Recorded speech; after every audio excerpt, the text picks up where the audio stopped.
Hi friends, this is Harry. Cinema bus அப்டேட்டில் அடுத்தது ஒரு தாறுமாறான ஒரு அப்டேட்டோடு வந்திருக்குங்க. ஸோ கூலி திரைப்படம் வேர்ல்டு வைடில் தேட்டர் ரிலீஸ்க்காக கீரப்பாயின்னு இருக்குது அப்படின்னு தான் சொல்லணும். அதிலும் குறிப்பாக பார்த்தீங்கன்னாக்கா வெளிநாடுகளில் இந்த படம் ஒரு பெரிய தொகையை கொடுத்து வாங்கியிருக்காங்க. சவுத் இந்தியன் சினிமா ஹிஸ்ட்ரியிலே பார்த்தீங்கன்னாக்கா இவ்வளோ பெரிய தொகை கொடுத்து வாங்கியிருக்கிறது இந்த படத்துக்கு தான்.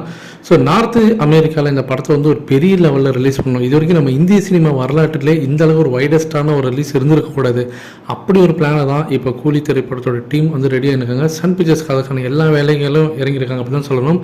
எந்த அளவுக்கு இது பெருசு நார்த் அமெரிக்காவில் இந்தியன் மூவிஸில் இது வரைக்கும் இல்லாத அளவுக்கு நான் ஏன் அதை வந்து ஸ்பெசிஃபிக்காக சொல்கிறேன்னா, பாகுபலி செகண்ட் பார்ட், கபாலி, சமீபத்தில் ரிலீஸ் ஆன புஷ்பா செகண்ட் பார்ட், தேவாரா, கல்கி, ஸோ இது போன்ற படங்களை விடவே அதிகமான ஸ்க்ரீன் கவுண்ட் இந்த படத்துக்கு இருக்கணும் அப்படின்றதில் தெளிவாக இருக்கிறாங்க சன் பிக்சர்ஸ். இது மட்டும் இல்லை, இதற்காக இப்போவே ஸ்பெஷலாக வந்து பார்த்தீங்கன்னா அதுக்காக ஒரு குழு அமைச்சு அங்கே வந்து ஒரு கண்காணிப்பில் பார்த்தீங்கன்னாக்கா அந்த படத்தோட ரிலீஸை மேற்பார்வையிட்டுருக்காங்க. கிட்டத்தட்ட அமெரிக்காவில் மட்டும் 1600+ ஸ்க்ரீன்ஸுக்கு மேலே இந்த படத்தை வந்து ரிலீஸ் பண்ணுறதுக்கு முனைப்பு காட்டினாங்க. இதில் 250 ஐமேக்ஸ் ஸ்க்ரீன்ஸும் அடங்கும்.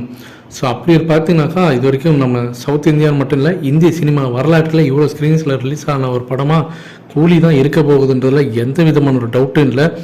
அமெரிக்கா என்றைக்குமே ரஜினி சாரோட கோட்டையை தான் இருந்திருக்கு. கரெக்டாக பக்கவாங்க ப்ரொமோஷன் பண்ணி ஒரு பெரிய ஹியூஜ் நம்பர் ஆஃப் ஸ்க்ரீன்ஸ் நம்பர்ஸில் அந்த படம் ரிலீஸ் ஆச்சுன்னா வேறு லெவலில் நின்று அடிக்கும். ஜெயிலர் செகண்ட் பார்த்து நம்ம அதை கண்கூடாக பார்த்துருக்கோம். இந்த படம் பர்ஃபெக்டாக அமையும் பட்சத்தில் ஒரு பெரிய மேசிவான ஒரு ஹிட் அடிக்கிறதுக்கு ஒரு பெரிய சான்சஸ் இருக்குது. அந்த வாய்ப்பை இந்த தாட்டி சன் பிக்சர்ஸ் தவற விடுறதா இல்லை.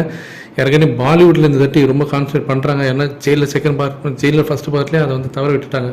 ஜெயிலர் மட்டும் இன்னும் கொஞ்சம் ஹிந்தியில் நல்லா ப்ரொமோஷன் பண்ணியிருந்தால் இன்னுமே கூட ஒரு 200 கோடி அவங்க அசால்ட்டாக எடுத்துருக்கலாம். அதை மிஸ் பண்ணிட்டாங்க. இந்த தடவை 1000 கோடி அடிக்கிறதுலாம் அவங்க தெளிவாக இருக்கிறாங்க. நீங்கள் எந்த அளவுக்கு எதிர்பார்த்து காத்திருக்கீங்க அப்படின்றது கீழே சொல்லுங்கள் ஃப்ரெண்ட்ஸ்.